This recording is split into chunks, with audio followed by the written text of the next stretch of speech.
Tell me what you want, was it enough for you? Fucking up your life, was it enough for you? No way. Tell me what you want, was it enough for you? Fucking up your life, was it enough for you? No way. Here we go, barely though. I'm not searching for a miracle. Here we go, barely though. I'm not searching for a miracle. Here we go, barely though. I'm not searching for a miracle. Here we go, barely though. I'm not searching for a miracle.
Good afternoon. I'm Lori Becca-Wary, Chancellor and Dean of Penn State Altoona, and it's my pleasure to welcome you to the Fall 2019 Academic Convocation. If you're not already standing, would you please rise if you are able for the singing of the national anthem led by Penn State Altoona student Brandis A.J.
Please be seated.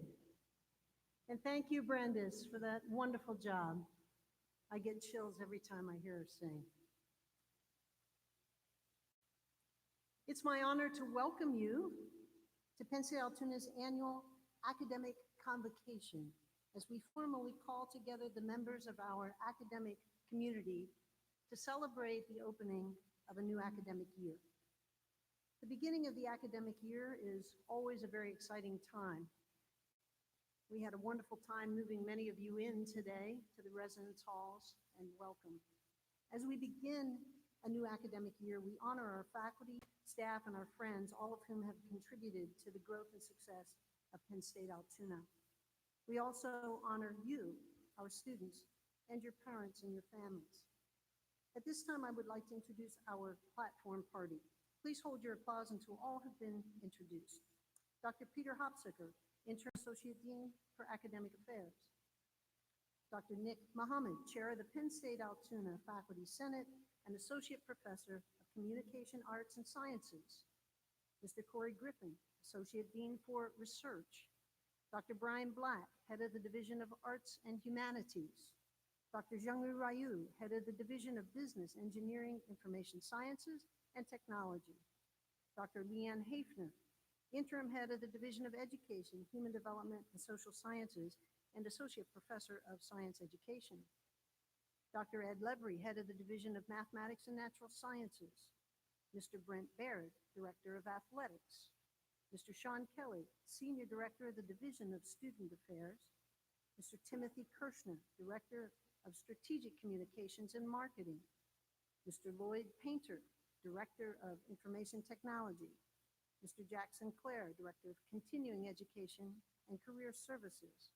Ms. Sierra Sniger, President of the Penn State Altoona Student Government Association. Mr. Corey Cicchetti, Associate Professor of Business Ethics and Legal Studies at the University of Denver, who is our speaker today. And Dr. William Engelbrett, our revered College Marshal. These individuals and their colleagues provide outstanding leadership, energy, vision, and enthusiasm in achieving Penn State Altoona's mission of teaching, research, and service. Please join me in recognizing them.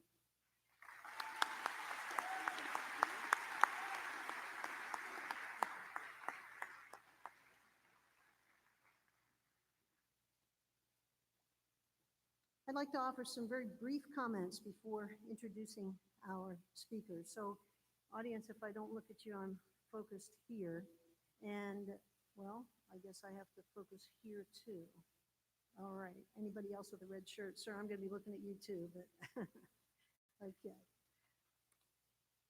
First, students, please accept our congratulations on being accepted into the Penn State Altoona academic community. I'd like to tell you a little bit about the students in your freshman class, many of whom will likely graduate in 2023 or perhaps a little earlier or a little longer. But we have students from 31 states in the United States and 20 foreign countries. It's a nice mix of folks. We have some high school valedictorians and salutatorians in our class as well. We also undoubtedly have many future scientists, physicians, artists, entrepreneurs, teachers, engineers, nurses, authors, college professors, and business people, and more in this class. There are several athletes also as well, many of whom were among the best in their sports in their respective states.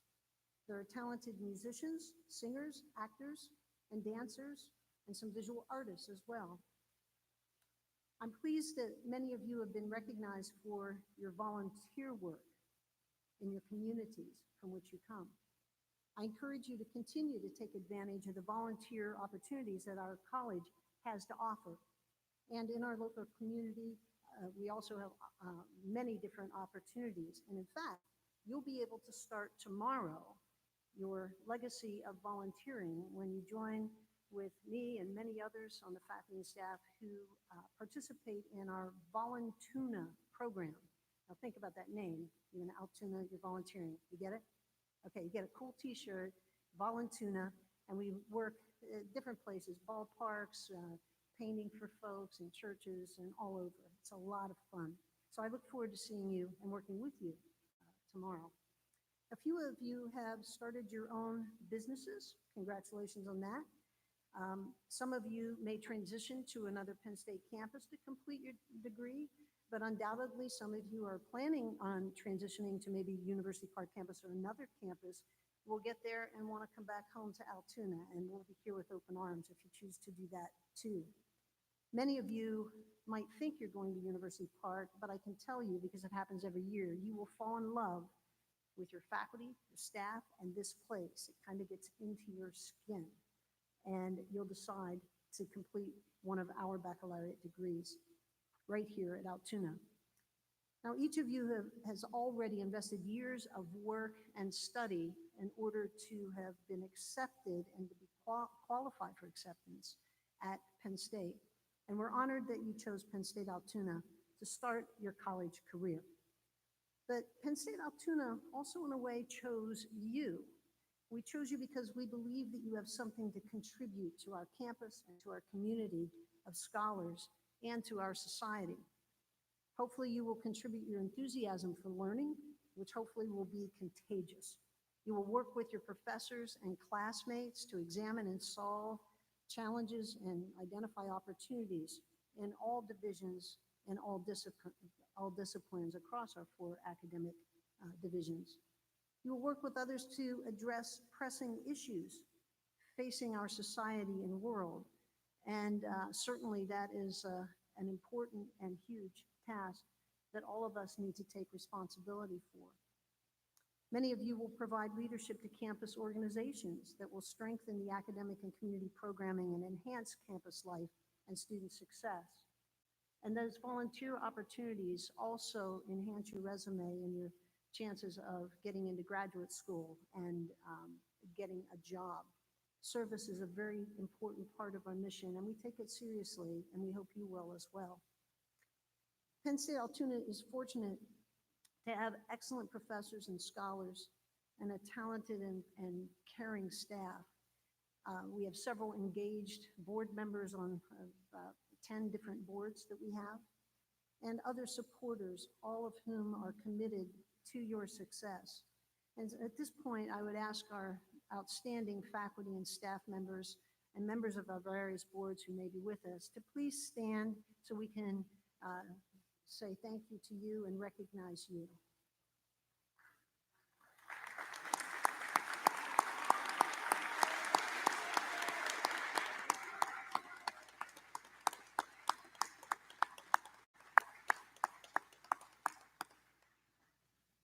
Thank you. And I would be remiss if I didn't say have a wonderful semester. I'm really excited that one of our graduates from our criminal justice program just joined our new faculty. So that's kind of neat, that full circle.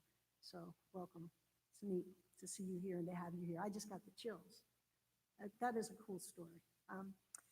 So members of the class of 2023, hopefully, some might take longer, some might make it out, not make it out, earn your way sooner. But I want to say we expect great things from you. And I want you to think big and think of big goals and big possibilities. And we're here to support you on your academic journey. We believe in you and in your ability to succeed. I challenge you to work hard, to get involved, and to make sure that you serve others. Not about you. It's not all about you. Think about the world as a bigger, and your scope to be bigger than that. I also challenge you to listen to other people's perspectives and ideas. And that's so important so that you keep an open mind, open to think about things in new and different ways. Your professors will help you do that, and so will the staff. But you need to be open to it and not kind of shut a door to that. You need to learn to understand different points of view so that you may refine your own thinking and your own learning. And I encourage you, as you work with each other and sometimes play with each other and have fun with each other, open your mind, refine your own thinking, and always try to look for common ground. And I challenge you to keep an open mind always and to endeavor to expand your views and perspective on all manner of topics. I mean, where you are now is not where you will be in a year or 6 months or 10 years or 60 years from now. As humans, we continue to evolve and think about things in different ways. But what's imperative is that we do that with civil discourse and that we listen perhaps more than we speak. So keep an open mind, try to expand your views, your perspectives, and continue to develop your critical thinking skills. I also would ask that you and would expect that you would live and learn here and abide by Penn State's core values of integrity, respect, responsibility, discovery, excellence, and community. These values will guide you as you study, as you work, and volunteer during your college career and throughout your life. So, once again, I welcome you and I look forward to working with you. And I want to challenge you to join me, join the professors, join the staff, join our community, and let's do great things together. Are you with me? Okay, yes, very good. I wish you the best for a fun and educational academic year, and please make the most of it. So now it's my pleasure to introduce Dr. Nick Mohammed, Chair of the Penn State Altoona Faculty Senate, who will offer a welcome from our faculty. Nick?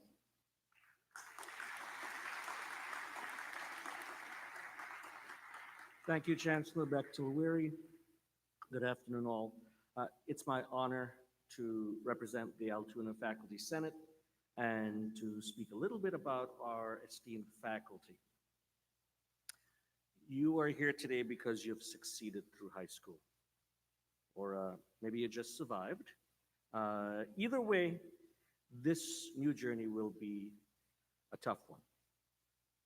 You will face monsters on your quest. There will be the dreaded deadlines, enigmatic quizzes, gigantic projects, and the dark all-nighters. As you make your way on this epic journey, there is much riding on your success. Your family is invested in you. You have pledged 4 years of your life, your future professional career, or maybe graduate school entrance. They all hang in the balance. The good news is that there is a team of heroes waiting to help. Penn State Altoona's faculty are among the best and most accomplished in their diverse fields. These heroes will push you to be your best. These are dark times when we need heroes. Today, millions of YouTube videos argue that the earth is flat. Science denial runs wild, and some people try to convince us that we should be ashamed of being smart. As this darkness looms, your heroes stand ready with knowledge and the experience to help you on your quest. They will open your minds to distinguish truth from falsehood. With their help, you will generate new knowledge, you will ask new questions, and you will protect learning and enlightenment. We want you to have an enjoyable college experience. The best way to do that is to succeed in your academic work. Penn State Altoona faculty members are here to help that happen. We are at your service, and working together, we can be defenders of truth and champions of knowledge. Thank you.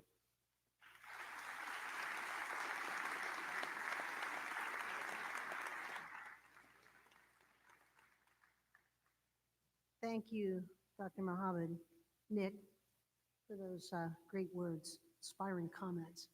I got the chills. How many got the chills as you heard him speak? It's a good thing. It's a good thing. So now it's my honor to introduce Ms. Sierra Sniger, President of the Penn State Altoona Student Government Association.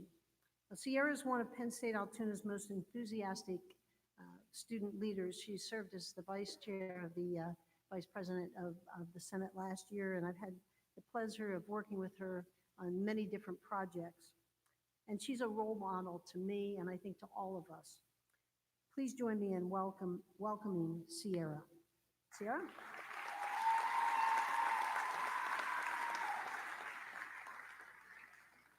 All right.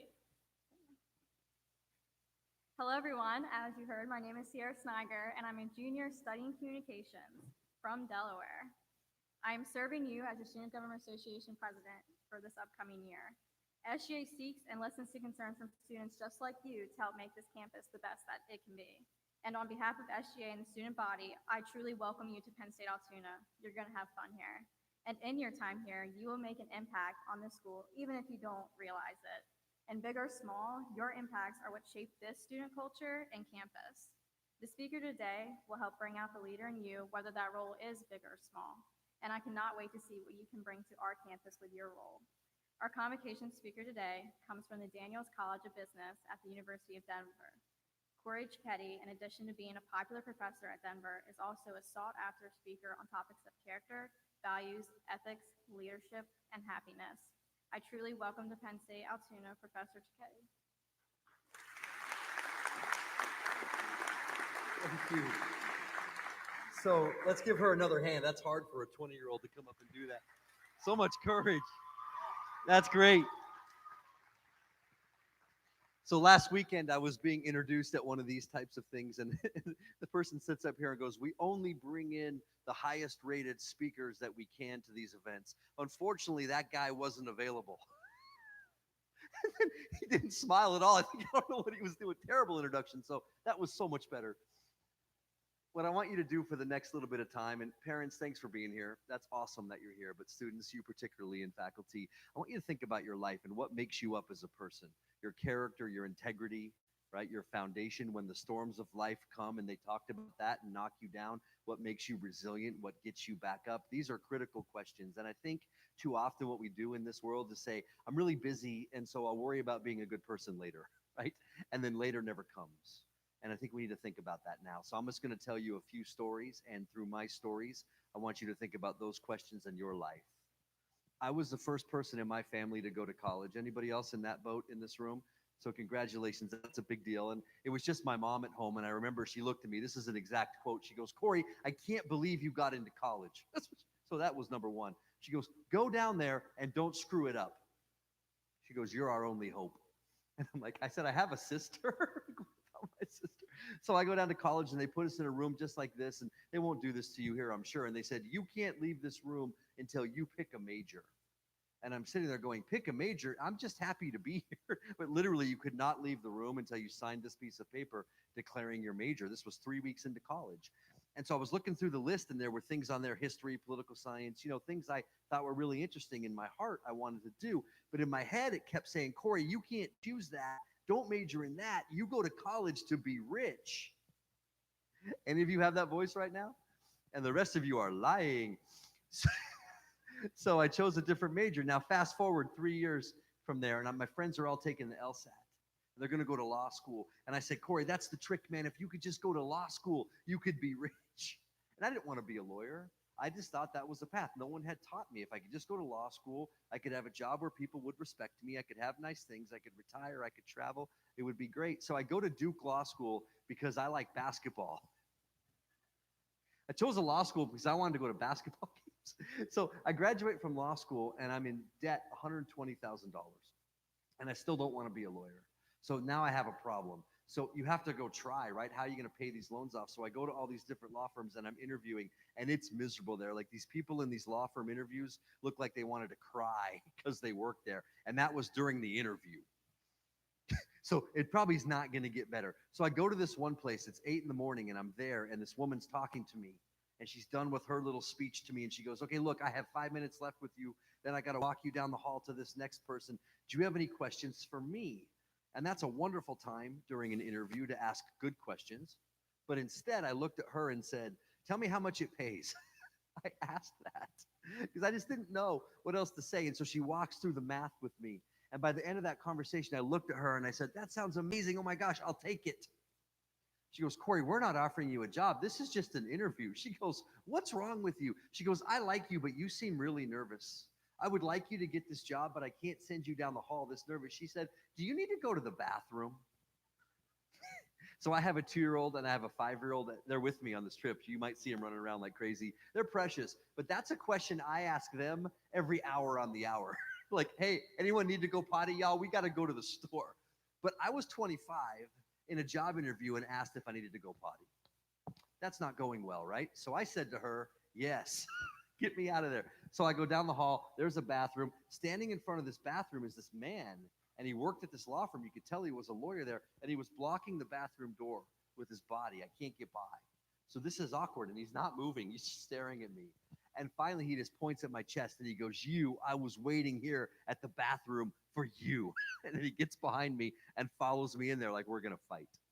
You ever had someone you don't know follow you into a bathroom like that? Anybody? It's weird, right? So I just go to the sink, and he comes up, gets right next to me, and puts his arm around me. Now he's holding me in the bathroom. This guy's like hugging me, and I don't know who he is.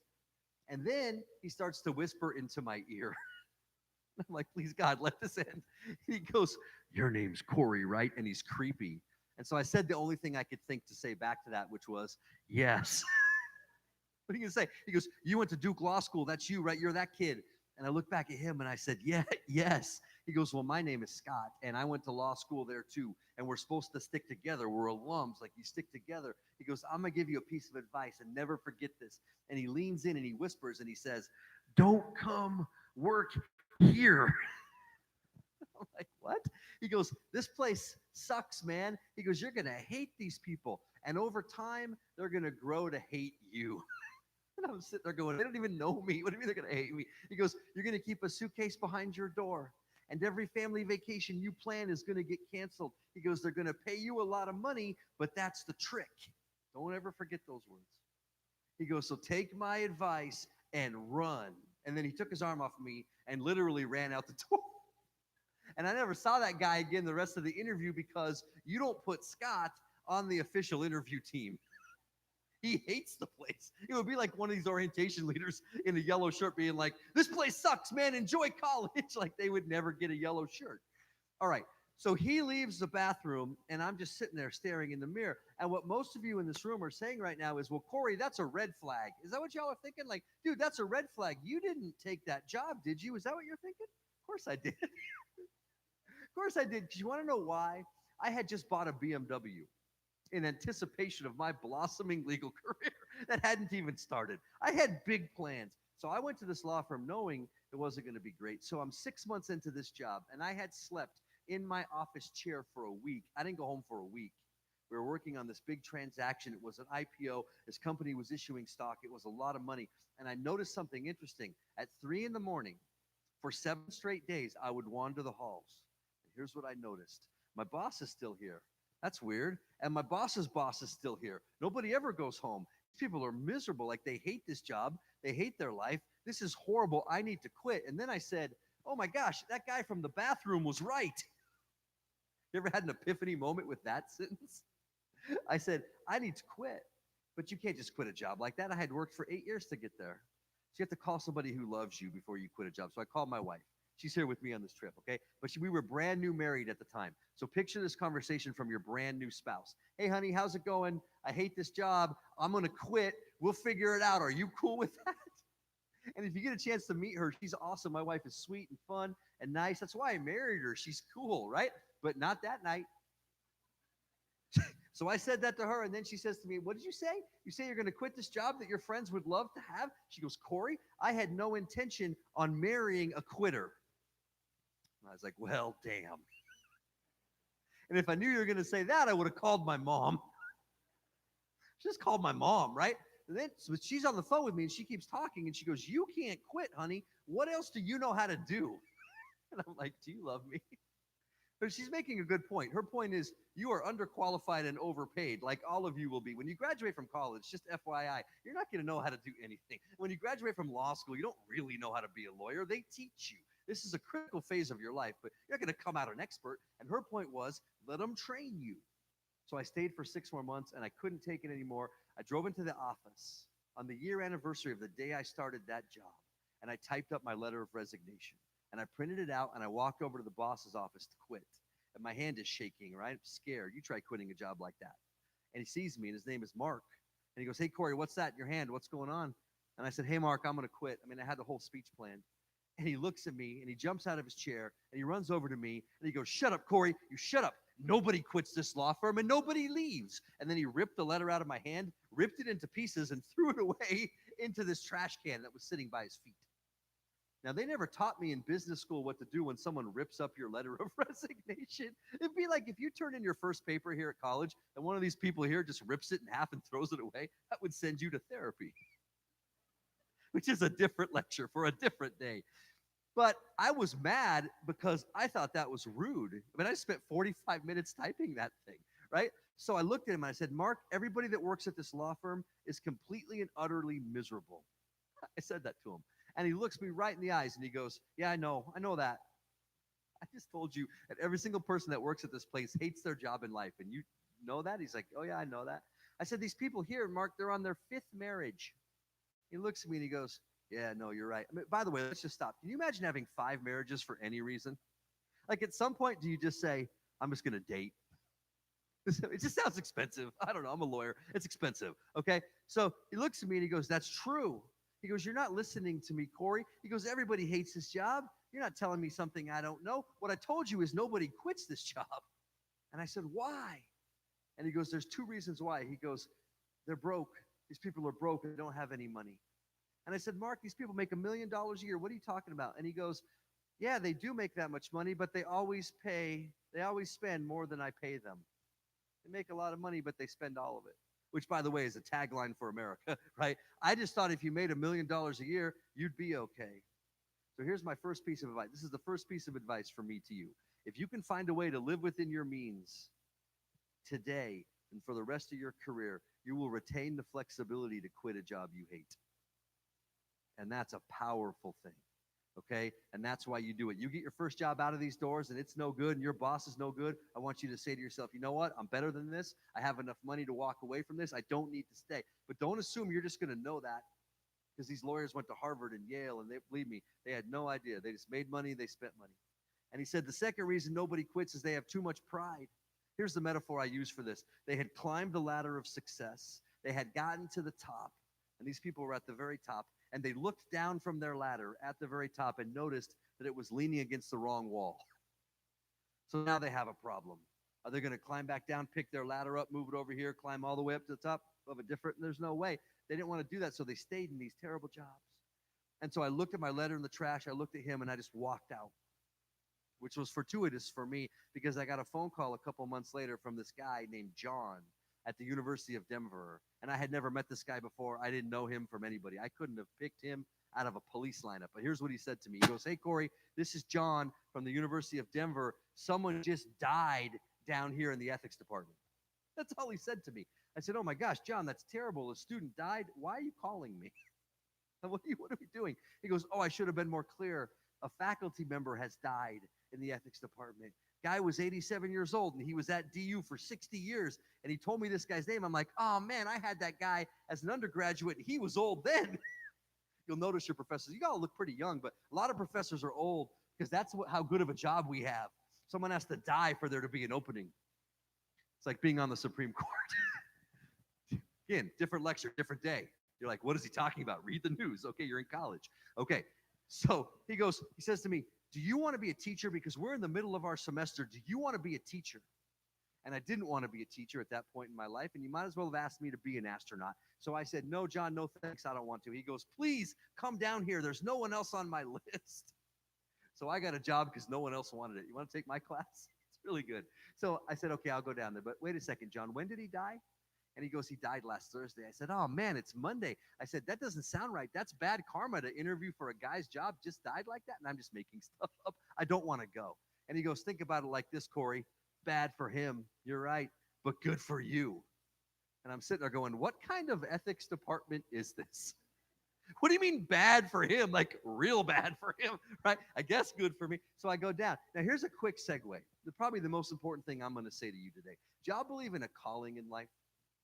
You know what that is? And it's a religious thing, but it doesn't have to be. Anybody can believe this. It's where your passions and your talents collide. And if you could find the place in your life where your passions and your talents collide, that's where you will have maximum impact in your community. And by the way, that's why you're sitting in these seats. And I have to be honest with you, being a teacher is mine. I'm on this earth to do this. I'm born to do this. I was not born to be a lawyer because I was no good at it and I didn't love it.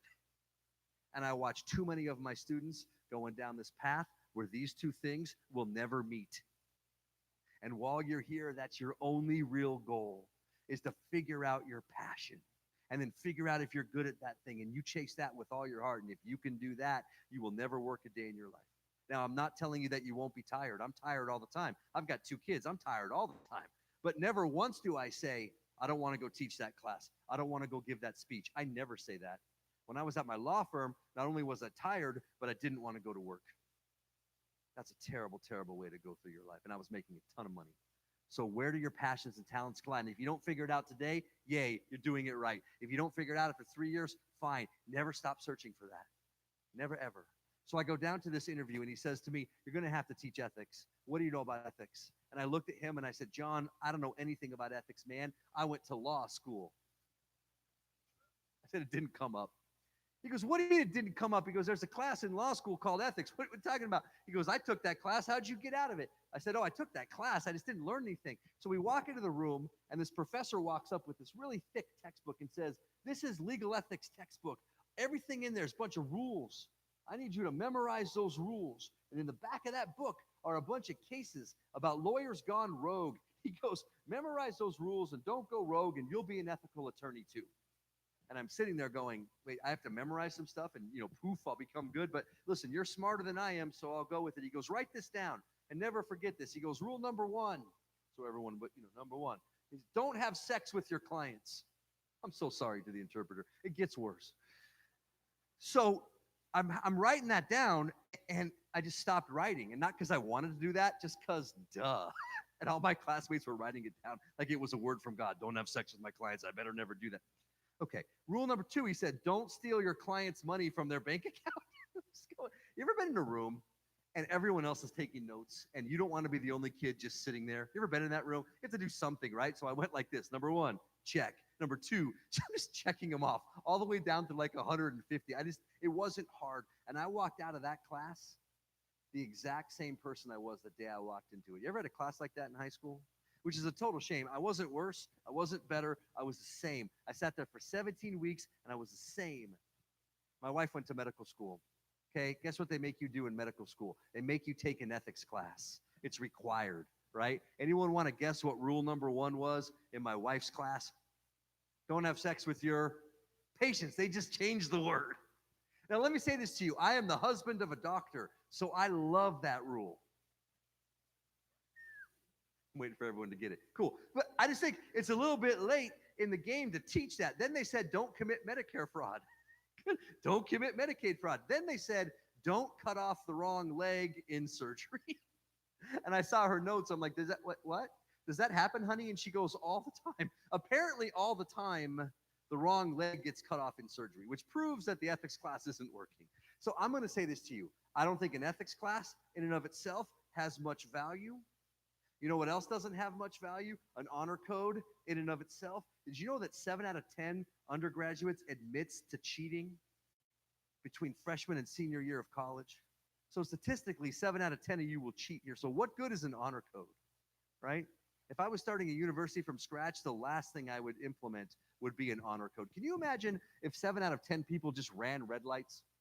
Or 7 out of 10 people went to the airport and they're like, you know what? Nah, I'm not going to take my shoes off and I'm not going to take my laptop out. And I like my water bottle. And 7 out of 10 people just chug their water, grab their laptop and run through the metal detector right to the plane. Hey, would you want to be at an airport where that was the rule? No law works when it's violated more than it's kept. So again, in and of itself, an honor code doesn't work. Core values, mission statements, none of that stuff. And here's why. We have skipped a step as a society.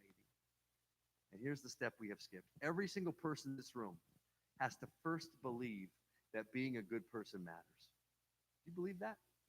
Like deep in your heart, do you believe that? Because if you don't believe that or think I'm full of crap, I will never convince you with 5-minute speech. And no honor code will ever convince you. None of this will ever convince you. If you don't care deep in your heart then your values will always get outweighed by something else. See, here's how my students justify cheating. They say, everyone else is cheating. You ever tried that one? Everyone else is getting A's. My parents will kill me if I don't get A's. College is expensive. I need a job. The economy's not great. Here we go. And all of a sudden, this always outweighs your little oath to the honor code. So I want you to think deeply about that. And then once you believe that, I think all this other stuff really matters.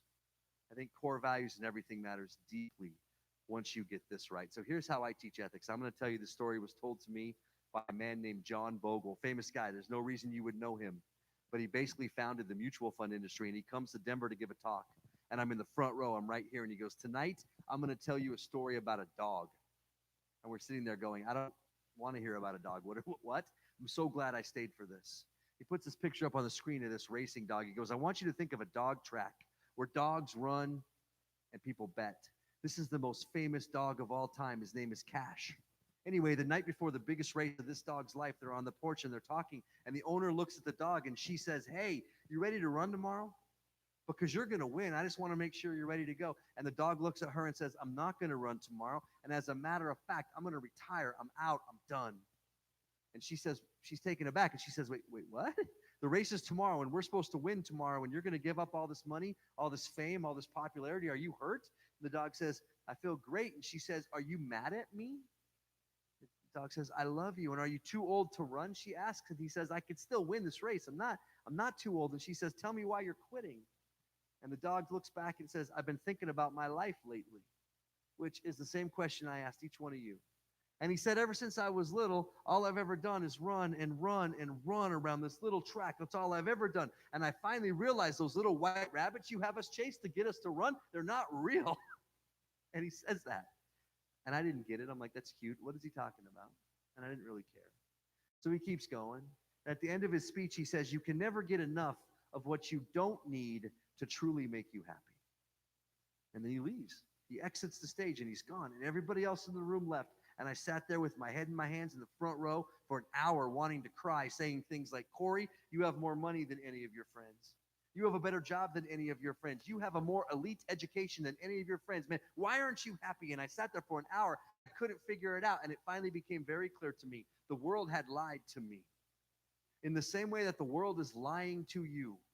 And you may never hear this again, okay? So I'm just going to be very clear. The world's lying to you when it says, make a lot of money and you will be happy. That's a lie. I had a ton of money and I was miserable. And I knew a lot of rich people and they weren't all that happy either. I mean, do you know rich people? Are they all that happy? And the more money they have, the happier they are? It doesn't work like that. Look at Hollywood. It's the exact opposite sometimes. And then the world says, young women, has ever said this to you? Be pretty, be skinny. Those lies literally kill my students. And to young men, the world says, be handsome, be strong, be tough. And those lies literally kill my students. And I'm the one who has to go into the university when some pledge member is locked in a basement and drinks himself to death. And I'm tired of going into that because I'm the ethics professor and that's their punishment. I'm tired of that. Stop believing that lie. If that's what makes you happy, wrong. Your grades don't either. If you came to my office in Denver, I've got 4 degrees hanging from my wall from a university. That's good, right? Then I read this quote once and it said, the diplomas on your wall do not make you a decent human being. Damn it. Because I paid a lot of money to be happy. In the same way that a lot of you, and you know who you are, rely on your GPA to make you happy, don't you? And your resume and your involvement and the fact that you got in here, that stuff, listen to me, there's nothing wrong with that, but it cannot make you happy. Last time you got awesome grades, how happy were you and for how long? A couple days? And it's on to the next thing. It's got to be deeper than that. So I find none of that stuff to be bad. It's just fake. I hope every one of you walks out of here and eventually makes $1 million. Money's good. Money's bad only when it defines you. And you should be good looking because that's important in life. It gets you places. Your looks only become bad when your looks define you. Because there'll always be someone prettier than you. Have you noticed? And there'll always be someone more handsome than you. And there'll always be someone richer than you. And there'll always be someone with better grades than you. And if you're relying on that, man, you're doomed. Here's my analogy for this. How many of you love Thanksgiving dinner?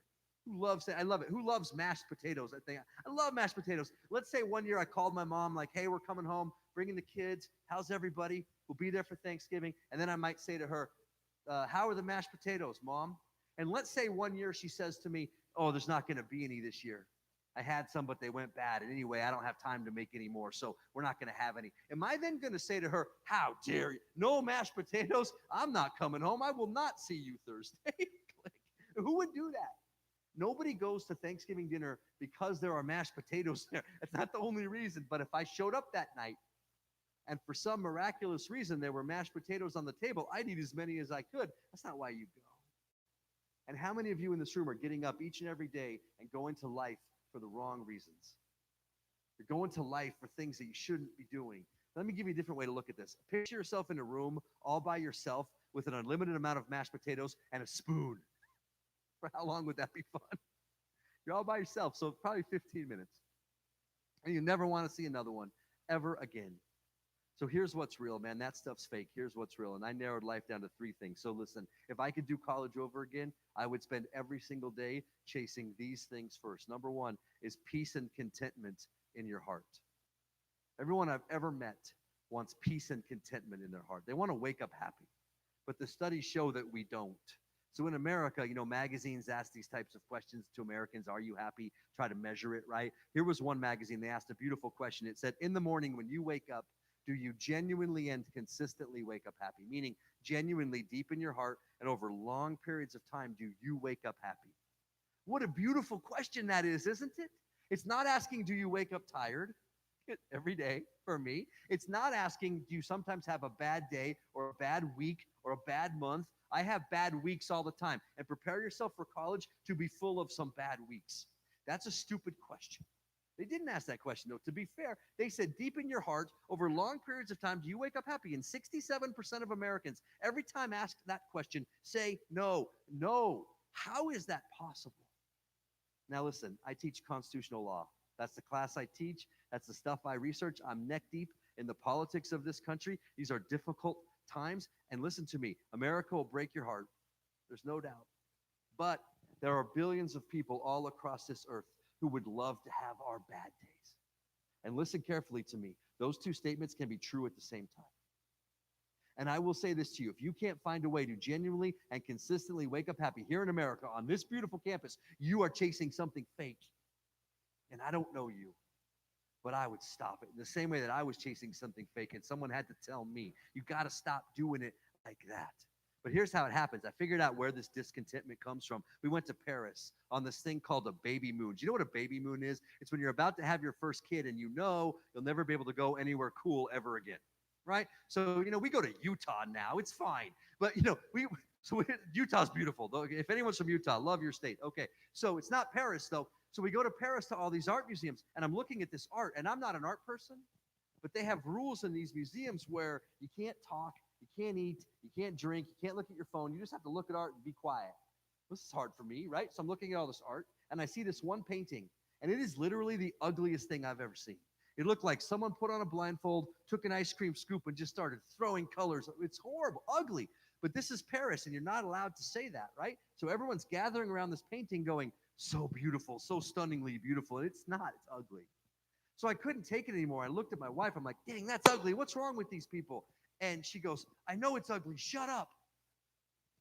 So she's not listening. So I look at this French guy. I'm like, man, that's ugly. What do you think? And he goes, bonjour, tu parles français. Like he doesn't speak English. And I don't speak French. And here we are talking to each other. And the guard sees this happening. And you're not supposed to talk. So he walks over to yell at me.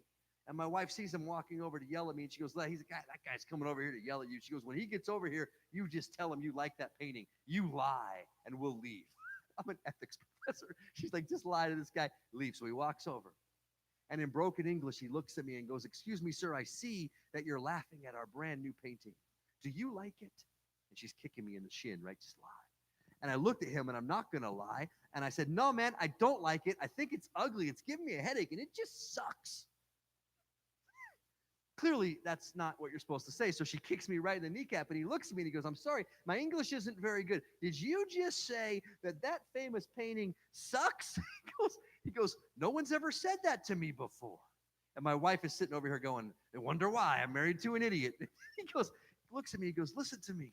I'm going to tell you something. He goes, did you know that's every color imaginable thrown onto a canvas? And I'm like, I was right. Let's don't let that go unsaid. I was right. I'm not an art guy. And then he goes, the artist wants it to suck, as you say. The artist is trying to depict the barrenness of an overly busy life. Uh-oh, that's pretty good. And I said, no wonder that's giving me a headache, man. That's my life. But can we be honest for a second? That's your life too. I already know. And I went home and looked it up, and it's Socrates, the most famous philosopher of all time. Beware the barrenness of an overly busy life. We have become a society of box checkers. Have you noticed that in high school? My college students, all they do every day is check artificially small boxes to get to some stupid goal. And once they hit that goal, they don't even care about it anymore. And they're on to 40 more boxes so they can get on some other goal, which is Dean's List or whatever. Not to say that that's a stupid goal, but when you have so many boxes, you're just missing the entire experience. So here's my advice for you. Check fewer but more meaningful boxes here. Fewer but more meaningful. Pick like 2 things that you love the most at this school and do that with all your heart. And maybe you'll wake up happy. The second thing everybody wants, there's only 3, is a small group of really good friends. I remember sitting in my first day of college in a seat just like that going, I hope I find good friends here, man. Notice I didn't say a huge group of crappy ones. It's just 2 totally different things.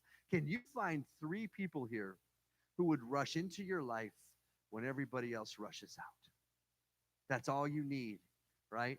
But what does a friendship take? It's blood, sweat, tears, loving on somebody, listening to somebody, putting your phone down, and caring about somebody. How many people can you do that with? I don't know, 3. So I never want you to forget this example. If you were getting married tomorrow, and don't, would you have 3 people stand next to you at your wedding? Who would they be? Do you have 3 people, if you were getting married tomorrow, who you would have stand right next to you at your wedding? Nobody has 20 bridesmaids. You should have 3. That's the whole point of college, is to dig deep. Now, I'm not telling you to alienate yourself from everybody else, man. You could have, networking is huge, but just 3 core friends. And the third thing everybody wants is to be good. That's it. They want peace. They want a small group of friends. They want to be good. And if money comes with that, cool. And if fame and all that comes with that, great. Here's the thing about character, man. We're all born with a conscience. Everyone in this room was born with a conscience, and it's right here. Does yours still work? Do you remember when this taught you right from wrong? If you could see my 5-year-old Sophie, she's so precious. She's just little and precious, this little precocious blonde girl. I love Sophie so much. She's a gift from God. I love this kid. But my daughter lies. And she's the worst liar in the world, because when my daughter lies, her body moves.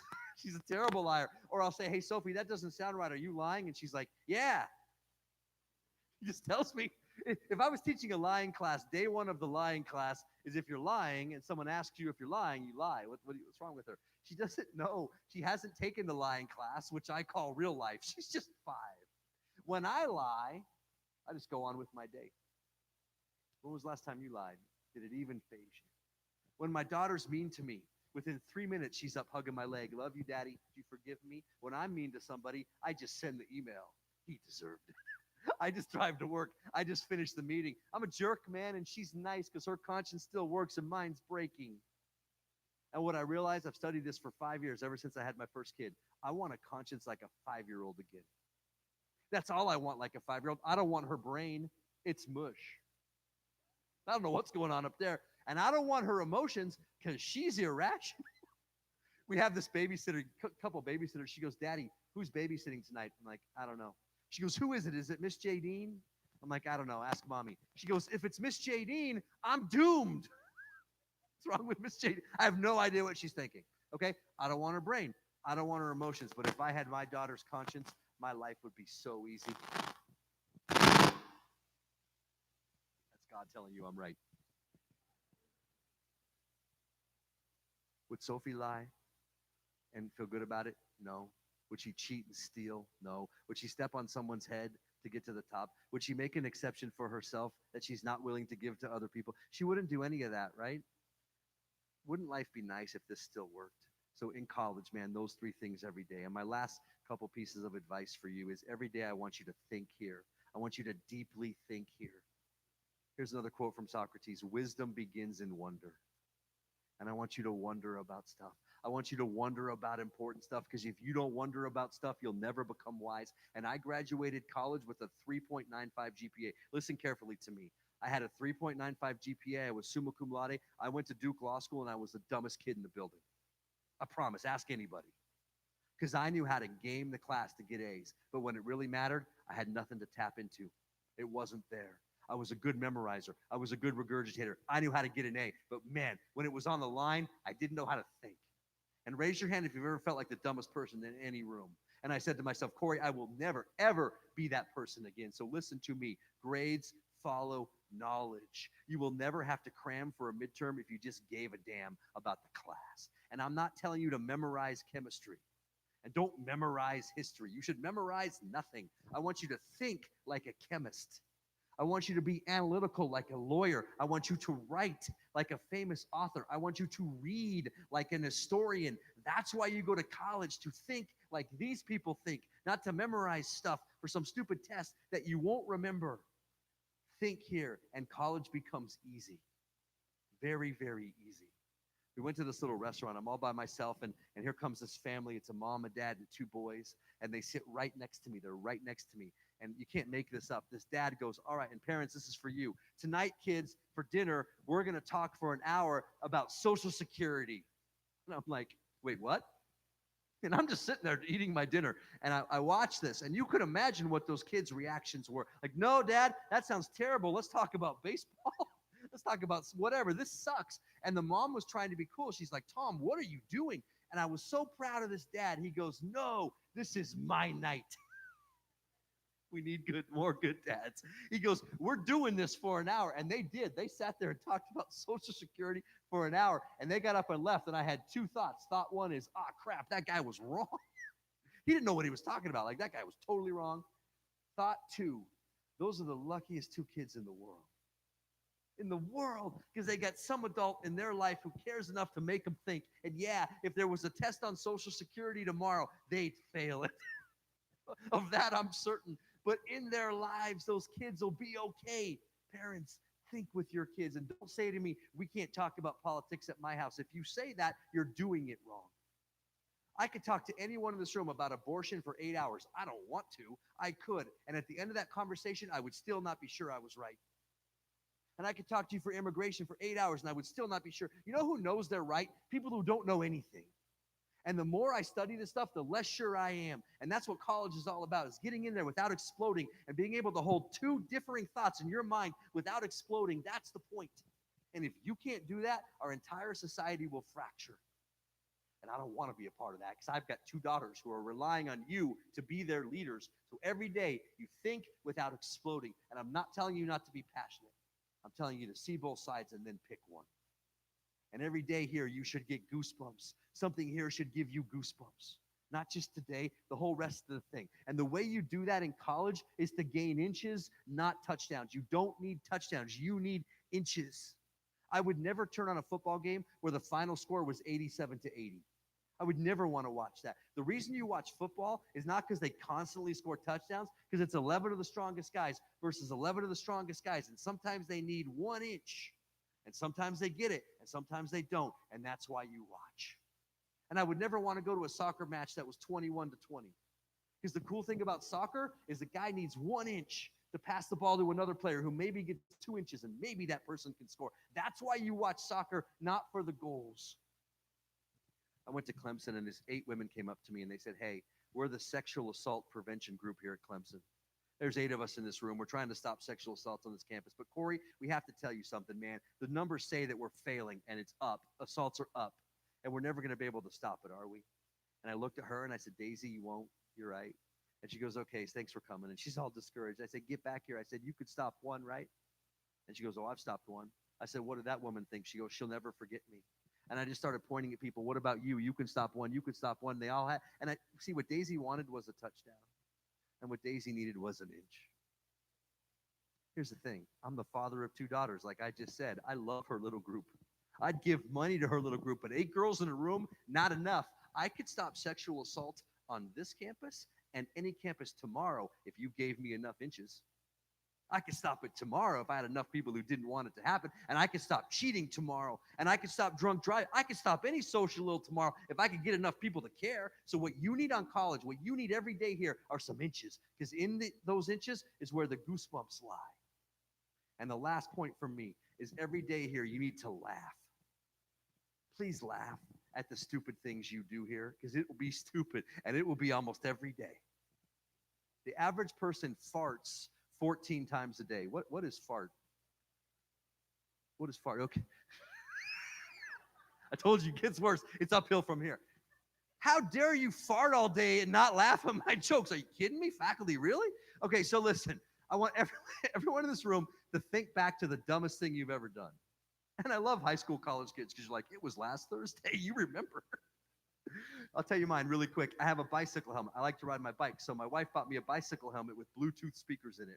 You'd never know there were speakers in it. I go on this bike ride. I come home from this bike ride. I'm listening to this podcast. It's not over. I put my bike away. I keep my helmet on. I just walk around my garage looking for something to do. And then I said to myself, I should just mow my lawn.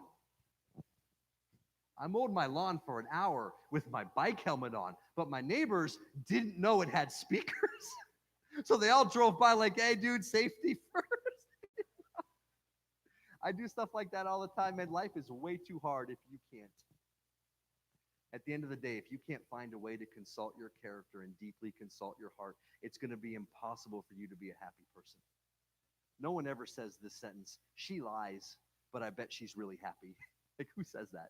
He is really mean to the people that work for him, but I bet he goes home and is really nice to his family. No, he's a jerk. Every time you act unethically on this campus, you're acting against your own best interests. So think about your legacy and think about your place in this world and think about my two daughters, because when they're 18, you're in charge of their life, and I don't want them to grow up in a world where 7 out of 10 of you cheat. Do you blame me? And I don't want them to grow up in a world where you have a Ferrari brain that you drive like a scooter. Don't do that to me. Now think about this. I want you to think about your future. How many of you want to have kids? Anybody? Did you know that when your kids are 18, my daughters will be in charge of their life? It's frightening. Do you want your kids to grow up in a world where my daughters cheat like that? Let me say it in a different way. Do you want your kids to grow up in a world where my daughters cheat like you do? You're like, hell no. Oh, you don't? Do you want your kids to grow up in a world where my daughters phone it in and don't find their passion? Of course not. So Kant is a famous philosopher. And he said, if you don't like the way something's going in your world, you have a moral obligation to help change it. And nothing could better describe our moment. I am so proud of you for being here. Thank you all for having me. This is an honor, Chancellor. Okay, thank you.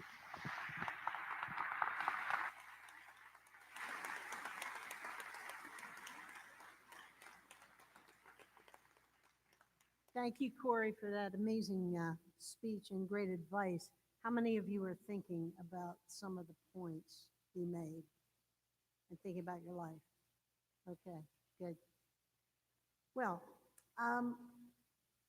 in just a moment, we'll conclude our convocation with the singing of our alma mater.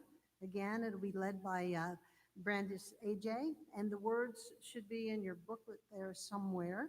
I'm not sure which page, but dig around and is it the back?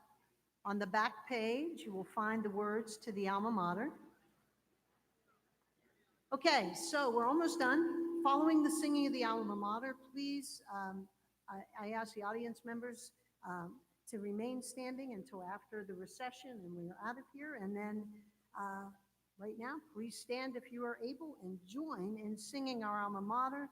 Brandis and students, do great things.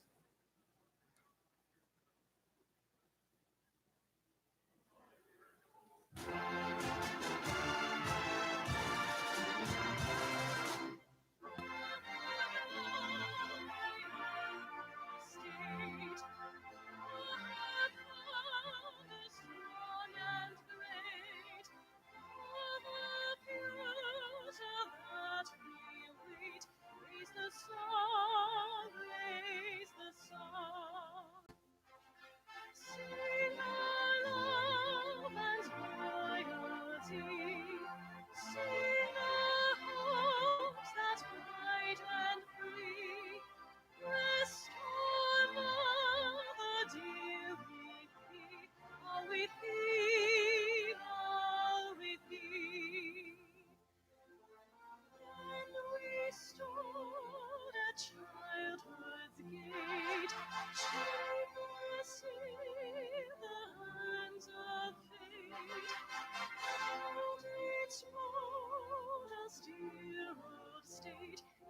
old state, dear old state. May the heart of ours sing to one heart that loves thy name. May our lives but tell thy fame, dear old state, dear old state.